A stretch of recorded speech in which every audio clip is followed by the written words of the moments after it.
নমস্কাৰ, মোৰ নাম গ্লাডিন মামিন আৰু আহিছোঁ এটা ঠাইত যিটো হ'লে নগাঁৱত হয়।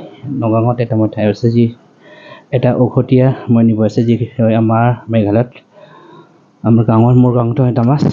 তাৰ পৰা মই আহিছোঁ আজি বাইদেউহঁতৰ ঘৰতে নগাঁৱতে। মই আজি এটা ভিডিঅ' বনোৱাৰ উদ্দেশ্যটো আছে কিছুমান বহুতেই মানুহ এতিয়া ৰোগত পৰি আছে বা তেনেকুৱা কেঞ্চাৰ হৈ পেলাই গুৱাহাটী বা তেনেকুৱা নৰ্থ ইষ্ট কেঞ্চাৰ হস্পিটেল বা কিছুমান ক্ষেত্ৰত নেলগঞ্জ ইভিন মই মুম্বাইলৈকে গৈছোঁ। তেনেকুৱা তাত আমি কেঞ্চাৰ পেচেণ্ট প্ৰায় মানুহে কিৰ হোৱা বা তেনেকুৱা ভাল পোৱাটো আজিৰ তাৰিখত যদি চাই ডক্টৰৰ চিকিৎসা যদি কৰে কিছুমান ভাগ্য থাকিলে ভাল হয়। যদি চাওঁ যদি 10% ইমান ছাকচেছটো হয় প্ৰায় মোৰতো কৈছে মোৰ যিটো আমাৰ গাঁৱৰ বিষয় বা যিটো পেচেণ্ট দেখিছে মই এই বিষয়ে কৈছোঁ। তাত 10% মানুহ আজি আছে, কিছুমানে পৃথিৱীৰ পৰা তেনেকুৱা নাইকিয়া হৈছে তেনেকুৱা হয়। কিন্তু এই সময়তে মই এটা ঠাইত আছে কেঞ্চাৰটো কেনেকুৱা ভাল হয় বা কেনেকুৱা হয় সেই বিষয়ে আজি জানিবৰ কাৰণে মই বাইদেউৰ তাত আছে। মোৰ ভিডিঅ'টো আপোনাক কণ্টিনিউ লাগি থাকিব। ভাৰত চৰকাৰক জনোৱা হৈছে যে আমাৰ ঔষধৰ সম্পৰ্কে ৰাইজক অৱগত কৰক। এতিয়ালৈকে কিয় কৰা নাই এই সম্পৰ্কে নাজানো। বাৰু যি কি নহওক, বৰ্তমান মই দেউতাই যিদিনাখন ঔষধটো পাইছিল তেতিয়াৰ পৰাই মই জড়িত, আজিলৈকে জড়িত। বহুখিনি মানুহ ভাল হৈছে আৰু সেইখিনি মই ক'ব নালাগে কিমান ভাল হৈছে কি হৈছে, আপোনালোকে নিজে দেখিব জানিব। চকু আগত তেনেকুৱা এটা অৱস্থাত ৰাখিব নোৱাৰি গুৱাহাটী বিবৰুৱালৈ লৈ গ'লোঁ আৰু বিবৰুৱাত টেষ্ট কৰি থাকোঁতে প্ৰায় 15-16 দিনমান লাগে ৰিপৰ্ট পাওঁতে। সেইকাৰণে মোৰ সেইকেইদিনতে মোৰ এজন স্বনামধন্য ব্যক্তি সুন্দৰ বুঢ়াগোহাঁই ডাঙৰীয়াক লগ পালোঁ গুৱাহাটীত। আৰু মোৰ খবৰ ল'বলৈ গৈ তেখেতে ক'লে যে আপোনালোকৰ কোনো যদি ট্ৰিটমেণ্ট হোৱা নাই, ৰিপৰ্টবিলাক অহালৈকে আপোনালোকৰ এটা অসমীয়া ঔষধ আছে নগাঁৱৰ চুকুৰাম দাস বুলি কৰা এজন ব্যক্তিয়ে দিয়ে, গতিকে যদি আপোনালোকে খুৱাই চাব পাৰে বুলি। তেতিয়া মই তেখেতৰ কথাত ভয় দি সেই ঔষধটোকে খোৱালোঁ। তেওঁলোকে গুৱাহাটীলৈ গৈছিলে কিবা কাৰণত, তেতিয়া ফোন কৰিলে ঔষধটো লৈ যাবলৈ আৰু তেওঁলোকে ঔষধটো নিলে। আৰু তেতিয়া মই ঠিক 5 দিনমান খোৱাৰ পাছত মই দেখিলোঁ যে আমাৰ এওঁৰ গাৰ স্কিনটো একেবাৰে ক'লা হৈ গৈছিলে, একেবাৰে গাৰ তেজ নোহোৱা আগতে এটা ৰূপ আহিছিল। তেতিয়া লাহে লাহে দেখিলোঁ মই 5 দিনমানত তেওঁ গালৈ অকণমান তেজ অহা আগতে লাগিলে আৰু তেওঁ নিজে উঠিব পৰা হ'ল। আৰু মই যেতিয়া ইয়াৰ পৰা লৈ গৈছিলোঁ তেতিয়া মই গাড়ীত নিজেই কোলাত তুলিহে গাড়ী চিটত বহাইছিলোঁ। কিন্তু আমি ঠিক 8-9 দিনৰ পাছত আমি দুয়ো ফুটপাথত খোজকাঢ়িব পৰা হ'লোঁ। তেতিয়া মই চালোঁ যে ঔষধটো নিশ্চয় কামত আহিছে। আৰু মই 14 দিনমানৰ পাছত যেতিয়া ৰিপৰ্টটো পালোঁ, ৰিপৰ্টটোতে মোক ক'লে যে আপুনি এইটো কেমৰ বা ৰেডিয়েশ্যন দিব লাগিব। মই কিন্তু সেই ঔষধটোৱে কাম কৰাৰ কাৰণে কাম কৰিছে বুলি ভাবি কোনো ডক্টৰ চিকিৎসা নকৰাকৈ সেই ঔষধটোকে খুৱাই থাকিলোঁ আৰু ঘৰলৈ লৈ আহিলোঁ। আজি দেখিছে ঘৰত আপোনাৰ গোটেই পৰিৱেশটো দেখাব গৈছোঁ, কিমান মানুহ জমা হৈ আছে আৰু আমাৰো ভাল লাগিছে আহি এটা ঘৰুৱা পৰিৱেশ পাইছোঁ। আৰু মই ঔষধটো খোৱা 2 মাহৰ পাছত মই এটা টেষ্ট কৰাইছিলোঁ যে যিটো টেষ্ট কৰিলে কেঞ্চাৰ ৰেচিঅ'টো কমিছে নে বাঢ়িছে ওলায়। তেতিয়া সেই টেষ্টটো কৰাৰ পাছত দেখা পালোঁ যে সম্পূৰ্ণ তেওঁ নেগেটিভ আহিলে। তেতিয়াৰ পৰা মই সেই ঔষধটোকে বিশ্বাস কৰি খুৱাই থাকিলোঁ। আৰু আজি মোৰ মিছেছ 9 বছৰ অতিক্ৰম কৰিছে, বিয়াও দিলোঁ। মই অন্ততঃ পত্নীৰ লগত হাঁহি ফূৰ্তি কৰি থাকিব পাৰিছোঁ। যিখন কেঞ্চাৰে হৈছিল নগাঁৱত মোৰ ডিঙিত হৈছিল আপোনাৰ, তাৰ পৰা অপাৰেশ্যন কৰিলোঁ। আজি 2 বছৰ হ'ল। 2 বছৰ পিছত মই বহুত অসুস্থ হৈ আছিলোঁ। তাৰপিছত মোৰ মেডিকেলতো কিছু অলপ চিকিৎসা কৰিলোঁ, কৰাৰ পিছত আহি ঘৰতে থাকিলোঁ। কিছু পইচাও বহুত লাগে মেডিকেলত, পইচা বেছি লাগে। আমাৰ এতিয়া পইচাও নাই। এনেতে এজন বাইদেউক লগ পালোঁ, লগ পাই বাইদেউ ঔষধটো দিলে।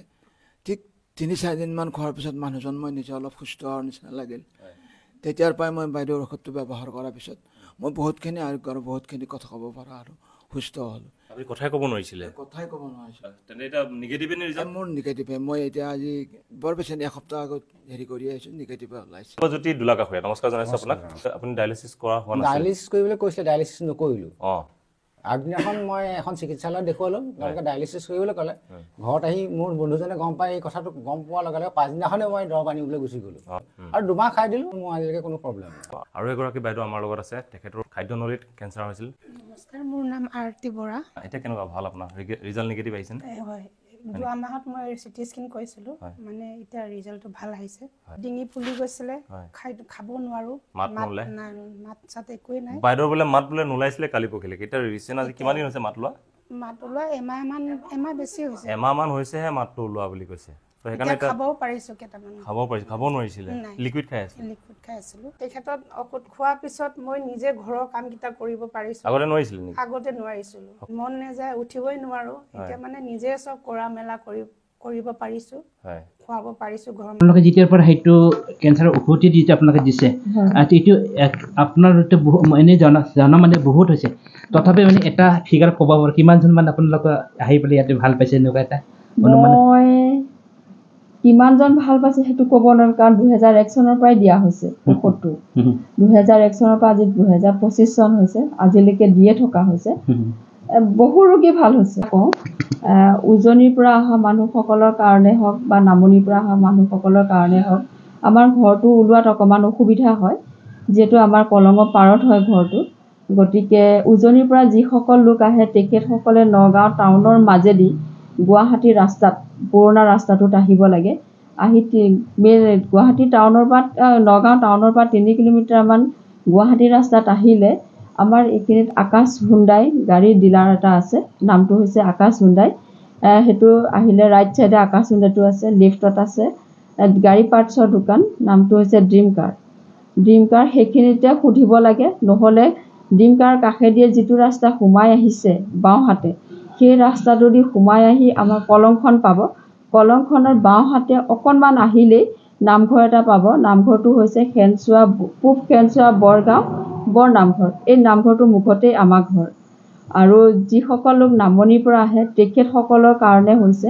তেখেতসকলে বাইপাছটো য'ত আৰম্ভ হৈছে বাইপাছটো সোঁহাতে গৈছে বাওঁহাতে আমাৰ নগাঁৱলৈ সোমাই আহে নগাঁৱলৈ সোমাই আহোঁতে এটা গেট আছে গেটৰ ভিতৰেদি সোমাই আহে আমাৰ নগাঁৱলৈ সোমাই আহোঁতে এটা ৰেল গেট পাব ৰেল গেটটো সাৰি আহিয়ে অকণমান আহিয়ে আকাশ হুণ্ডাই ডিলাৰটো পাব ডিলাৰটো তেখেতসকলে বাওঁহাতে পাব আৰু সোঁহাতে পাব ড্ৰিম কাৰ যিখন গাড়ীৰ পাৰ্টছৰ দোকান নামটো হৈছে ড্ৰিম কাৰৰ কাষেদি যিটো ৰাস্তা সোমাই আহিছে সেই সোমাই আহি কলংখন পাব কলংখনৰ বাওঁহাতে আহি নামঘৰটো পাব পূব খেনচোৱা বৰগাঁও বৰ নামঘৰটোৰ মুখে মুখেই আমাৰ ঘৰ গতিকে সকলোৱে যাতায়াতৰ ক্ষেত্ৰত বহুত অসুবিধা হৈছে আমাৰ ঘৰটো বিচাৰি ওলোৱাত অসুবিধা হৈছে মই তেখেতসকলৰ কাৰণে এইটো মানে সুবিধাজনক কৰি দিছোঁ তেখেতসকল অহাত যাতে কোনো অসুবিধা নহয় ঠিক আছে মই যিটো নামঘৰ বুলি কৈছে বাইদেউ ঘৰ আছে মই আপোনাক ভিডিঅ'ত লাষ্ট পৰ্যায়ত আপোনালোকক দেখুৱাই দিম সেইটো ঘৰবোৰ আপোনালোকে যাতে আহি পেলাই ঘৰটো যেতিয়াবা আপুনি চিনি পাব তেনেকুৱা মই ঘৰবোৰ আপোনালোকৰ